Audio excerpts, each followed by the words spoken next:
Assalamu alaikum dear students. I am Anjum Shafiq, your biology teacher for grade 10, and today I am going to discuss the fusion of gametes means the fertilization process. So let's move to the board. Dear students, the second step of sexual reproduction is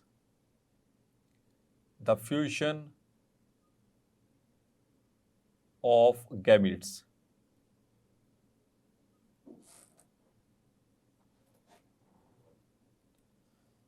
हमने इससे पहले start किया था sexual reproduction in animals और हमने बात की थी कि मोस्ट ऑफ द एनिमल्स वो सेक्सुअल रिप्रोडक्शन के ज़रिए रिप्रोड्यूस करते हैं और सेक्सुअल रिप्रोडक्शन में ये दो फेजेस में होती है। तो पहला फेज या पहला प्रोसेस था that was the formation of gametes, जिसमें गैमीट्स बनते हैं, जिसको हमने कहा गैमीटोजेनेसिस। उसमें हमने दोनों तरह के गैमीट्स बनने के प्रोसेस को समझा, spermatogenesis as well as oogenesis। अब सेकंड स्टेप है सेक्सुअल रिप्रोडक्शन का। गैमीट्स बनने के बाद जैसे दूसरा स्टेप होगा that is the fusion of gametes, जिसको हम कहते हैं fertilisation.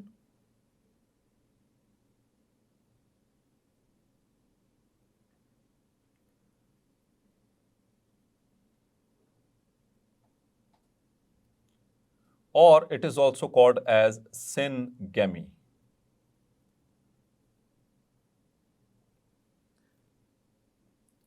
Syn means fusion and gamy means the gametes.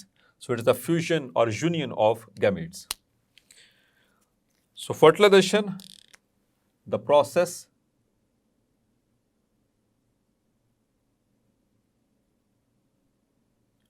by which the male gametes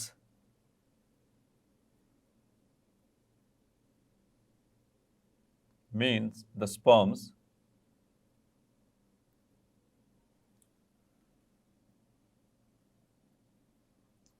fuse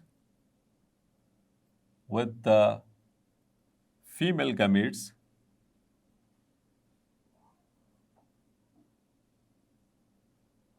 that is egg cell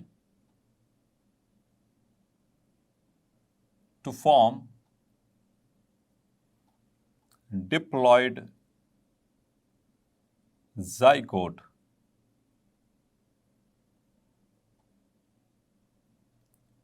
This process is called fertilization.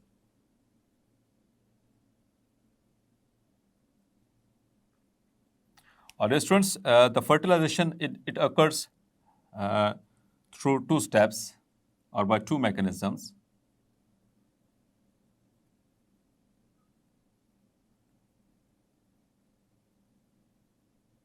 Fertilization occurs by two mechanisms.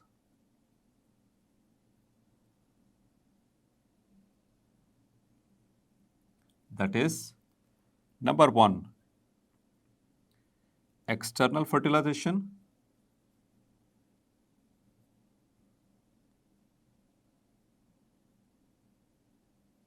and number two, the second mechanism is internal fertilization.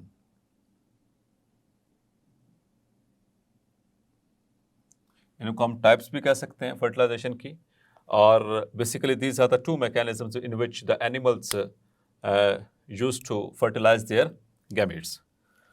तो discuss करते हैं first of all the external fertilization.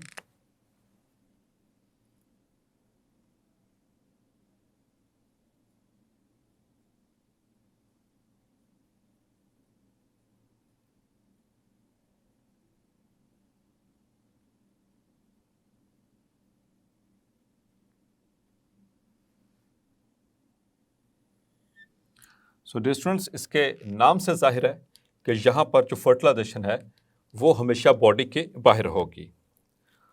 So we will define it as the type of fertilization or the mechanism of fertilization in which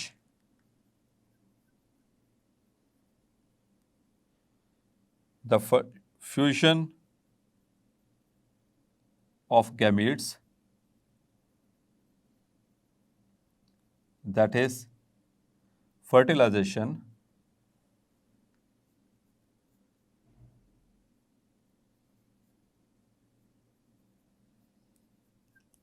takes place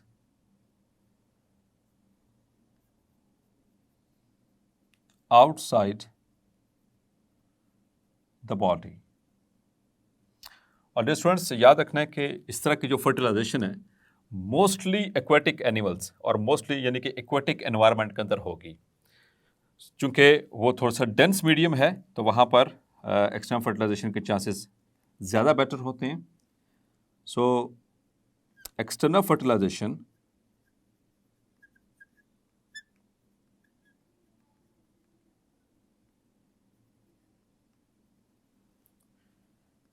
mostly occur in aquatic environment. और aquatic environment वो marine भी हो सकता है, वो fresh water भी हो सकता है। Clear? So for this purpose, for external fertilization, the animals must release their gametes at a time in their surroundings.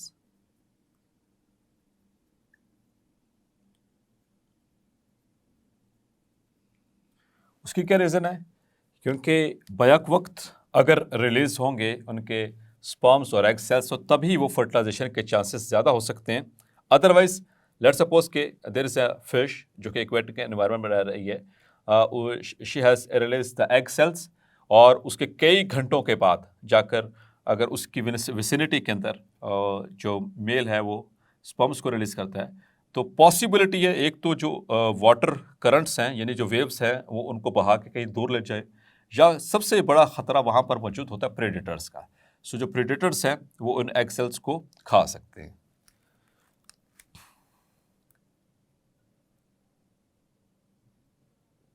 There is a physical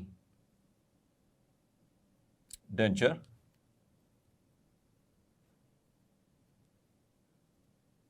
of predators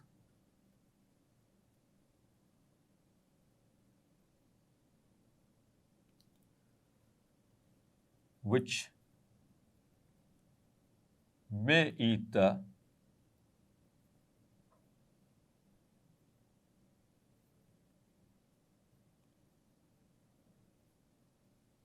gametes or destroy them, so lessening or lowering the chances of fertilization. Dear student, चूंकि aquatic environment है और outside the body release कर रहे हैं gametes, so they must be released in large quantities. The gametes that is egg cells as well as the sperm cells are released in large quantities. उसकी reason dear students के there is a risk of predators as well as the water currents may let them flow along with them to large distances. तो उसमें ज़ाया होने का भी खतरा है, क्योंकि वाटर के अंदर हैं, करंट्स मौजूद होती हैं, मतलब कि लहरें वो उनको साथ बहा ले जा सकती हैं, तो जो रिस्क है उनके ज़ाया होने का वो ज़्यादा होता है। तो इसलिए उनके अंदर जो प्रोडक्शन है और रिलीज़ है गैमेट्स का वो ज़्यादा होगा जो as compare to the animals which undergo internal fertilization. Clear? और स्टूडेंट्स इसमें if you talk about the examples, so examples में आप याद रखेंगे most invertebrates,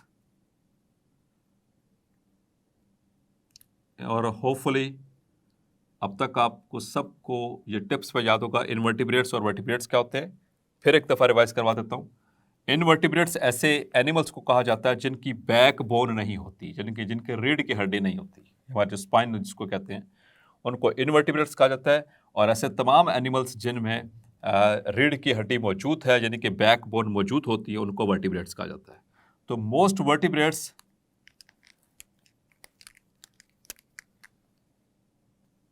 reproduce by external fertilization। और इसी तरह से dear students, if we talk about the vertebrates, तो वर्टिब्रेट्स में डियर स्टूडेंट्स याद रखिएगा कि जो फर्स्ट टू ग्रुप्स हैं, the first two groups of vertebrates, वैसे 5 ग्रुप्स हैं, याद रख लीजिए। The first group is fishes, the second group is of amphibians, the third group is of reptiles, the fourth group is of mammals and the fifth one is birds. So the first two groups of vertebrates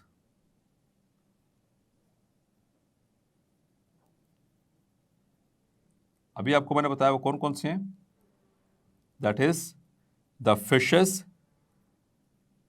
and amphibians। Fish का तो आपको पता है, ऐसे animals जिनमें gills होते हैं, gills के जरिए रेस्पायर करते हैं, वर्टिब्रेट्स हैं, ठीक है। फिशेस एंड एम्फीबियंस, और एम्फीबियंस ऐसे एनिमल्स को कहा जाता है जो खुश्की पे भी रहते हैं और पानी के अंदर भी रहते हैं, जैसे कि फ्रॉग्स, टोड्स, ये सारे एम्फीबियंस कहलाते हैं। क्लियर? तो इनके अंदर जो फर्टिलाइजेशन है वो एक्सटर्नल होगी।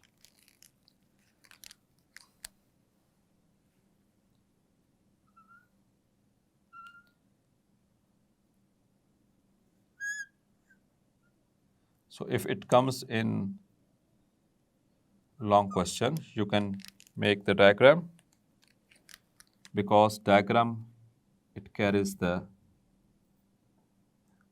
number.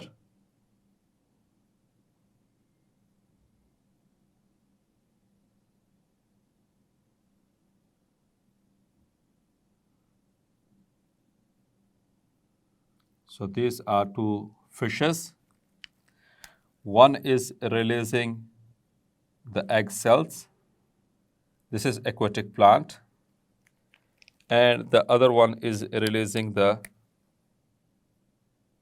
sperms.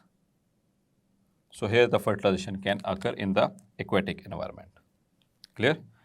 Now I'm going to discuss the second mechanism, that is internal fertilization.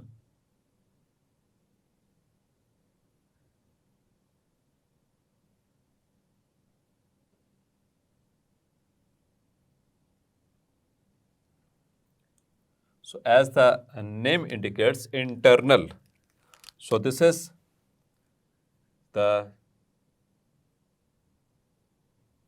type of fertilization or mechanism of fertilization in which the gametes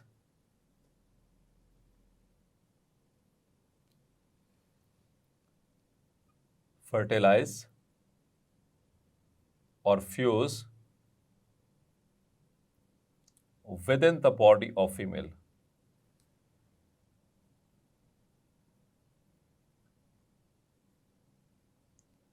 This kind of fertilization is called as internal fertilization. और dear students, इसमें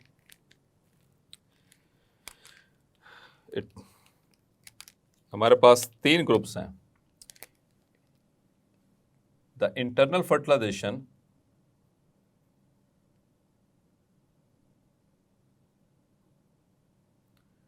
offers more protection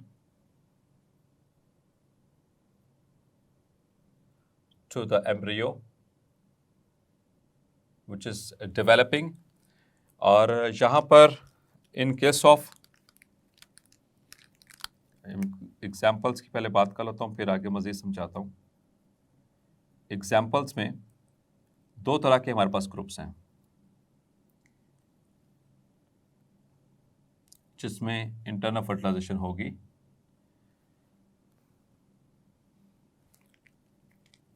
number 1 are the birds and reptiles, और दूसरा group है mammals. तो reptiles और birds में dear students के क्या प्रोसेस होगा इंटरनल फर्टिलाइजेशन का, उसके बाद क्या चेंजेस आने वाली हैं। In birds and reptiles, after fertilisation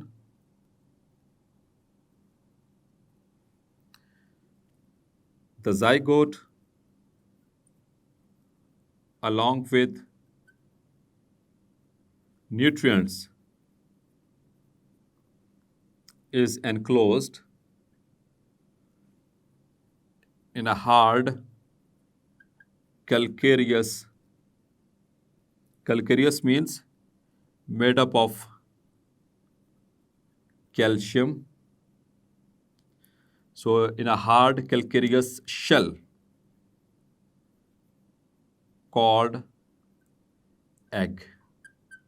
तो यहाँ पर जो फर्टिलाइजेशन के बाद बर्ड्स और रेप्टाइल्स में उनके जो बन जाता है एम्ब्रोजाइगोट, और जाइगोट के ऊपर जो बहुत से ज़्यादा मौजूद होते हैं nutrients in the form of York and albumin, और उसके ऊपर फिर मेम्ब्रेन्स चढ़ती हैं, और वो फाइनली उसके ऊपर एक हार्ड कैल्केरियस कवरिंग चढ़ती है, उसे हम कहते हैं शेल, और उससे अब जो स्ट्रक्चर होगा वो कहलाएगा एग।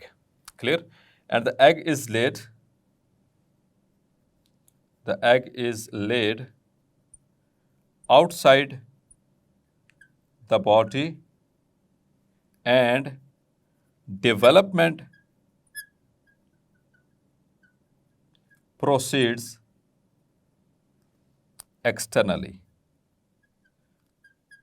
अब बच्चे के बनने का जो प्रोसेस है एग के अंदर, वो बॉडी के फीमेल की बॉडी के बाहर होगा। मतलब फर्टिलाइजेशन इंटरनल हुई है, लेकिन डेवलपमेंट का प्रोसेस जो है वो बॉडी के बाहर होगा। जैसे कि आपने नोट किया होगा कि जो like the hens they come under the category of birds, तो अंडा देने के बाद फिर वो 21 दिन के लिए उसके ऊपर बैठती हैं, और 21वें दिन उस अंडे में से बच्चा जो है वो बाहर आ जाता है, जो चिक होता है वो बाहर आ जाता है। सो डेवलपमेंट ऑफ चिक, ये आप हायर क्लासेस में फुल डिटेल्स के साथ इंशाल्लाह पढ़ेंगे, तो यहाँ तक आपको क्लेरिफाई हो जाना चाहिए। As far as the mammals are concerned, mammals में after fertilization the embryo is protected by membranes offering more nutrition and appropriate environment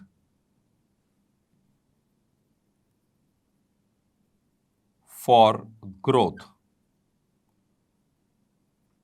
लेकिन इसमें एक एक्सेप्शन है, except the egg laying mammals. तो डियर स्टूडेंट्स, इंसानों का मैमल्स, तो पहले आपको बात बता चलूँ कि स्टूडेंट्स के ज़हन को पता होगा, कि को थोड़ा सा रिवाइज करवाता चलूँ।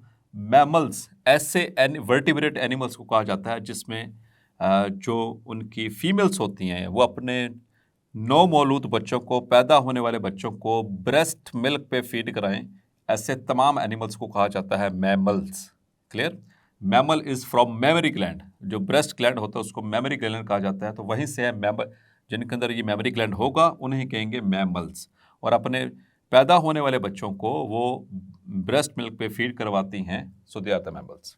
रेप्टाइल्स रिंग कल चलने वाले जानवरों को कहा जाता है। बर्ड्स ऐसे वर्टिब्रेट्स जो हवा के अंदर उड़ते हैं और ज़मीन के ऊपर वॉक करते हैं और रन करते हैं। सो मैमल्स के अंदर ये बेहतर प्रोटेक्शन ऑफर की जाती है, और ये सारा प्रोसेस इस तरह से ये let's suppose this is uterus, और यूट्रस के ऊपर एक स्ट्रक्चर बनता है, उसे हम कहते हैं प्लेसेंटा। ये आगे चलकर मैं डिस्कस भी करूंगा। प्लेसेंटा जो है उसके अंदर it is the connection between the baby, just a rough diagram, ये अम्बिलिकल कॉर्ड, और इसके ऊपर फिर होती है membranes. These are the protective membranes जो कि इसके ऊपर मौजूद है, इस एम्ब्रियो के ऊपर, इस डेवलपिंग ऑर्गेनिज्म के ऊपर। So these membranes are called, this is amnion and chorion, ठीक है। तो ये दो मेम्ब्रेन्स है प्रोटेक्टिव, और इसके अंदर मौजूद होता है एमनियोटिक फ्लूइड, और उस फ्लूइड के अंदर मौजूद है ये foetus. This is placenta and this is uterus wall, और ये इसमें है अम्बिलिकल कॉर्ड जो कि at the time of birth इसको रिमूव कर, क्लैम्प कर दिया जाता है, रिमूव इसको कट कर दिया जाता है। इसी के जरिए सारी के सारी न्यूट्रिशन मदर से इस बच्चे को पहुंच रही है। क्लियर? तो ये मेम्ब्रेन्स का असल में बताना था कि इस तरह से ये ऑफर कर रही हैं ज़्यादा protection to the mammals except the egg laying mammals. अब आप सोच रहे होंगे कि मैमल्स में भी अंडे दिए जाते हैं, मगर एग लेइंग मैमल्स, ये बेसिकली आपने नाम सुना होगा, एक है डक बिल प्लेटिपस और दूसरा है एक स्पाइनी एंट ईटर। ये दो ऐसे मैमल्स हैं जो कि इनमें फर्टिलाइजेशन जो है वो इंटरनल है, डेवलपमेंट भी इंटरनल हो रही है, लेकिन शेल्ड एग के अंदर। मतलब कि जिस तरह इनके अंदर बर्ड्स और रेप्टाइल्स में क्या होता था कि जो अंडा बन तो जाता है उसके गिर्द, एम्ब्रियो के गिर्द, जाइगोट के गिर्द, लेकिन वो the mother Lay's the egg outside the body, और डेवलपमेंट का प्रोसेस बॉडी के बाहर होगा। लेकिन एग लेइंग मैमल्स में ऐसा नहीं होता, उसमें फर्टिलाइजेशन भी इंटरनल है, डेवलपमेंट भी इंटरनल है, लेकिन एग के अंदर है। तो एग उस वक्त वो ले करेगी जब बच्चे की डेवलपमेंट मुकम्मल हो चुकी होगी। जैसे वो फिर एग ले करेगी, उसमें से जो बेबी है वो बाहर आ जाएगा। क्लियर? और ये 3 ग्रुप्स हैं, याद रखिएगा। एक आपको नॉलेज के लिए एक और बात बताता चलूँ, बर्ड्स और रेप्टाइल्स, इनको कहा जाता है ओवीपेरस। ओवीपेरस कहते हैं एग लेइंग एनिमल्स को, ऐसे एनिमल्स जो अंडे देते हैं फर्टिलाइजेशन के बाद, उन्हें कहते हैं ओवीपेरस। और जो बच्चे देते हैं, means which give birth to the young ones, उनको कहा जाता है viviparous. They give birth to young ones, यानी ये बच्चे पैदा करते हैं और ये अंडे देते हैं। जो बच्चे देने वाले जानवर हैं उनको विविपेरस कहा जाता है, अंडे देने वालों को ओविपेरस कहा जाता है। Clear? So dear students, hopefully आपको आज का लेक्चर भी क्लैरिफाई हो गया होगा। मिलते हैं नेक्स्ट लेक्चर में, तब तक अपना ख्याल रखिएगा। अल्लाह हाफिज़।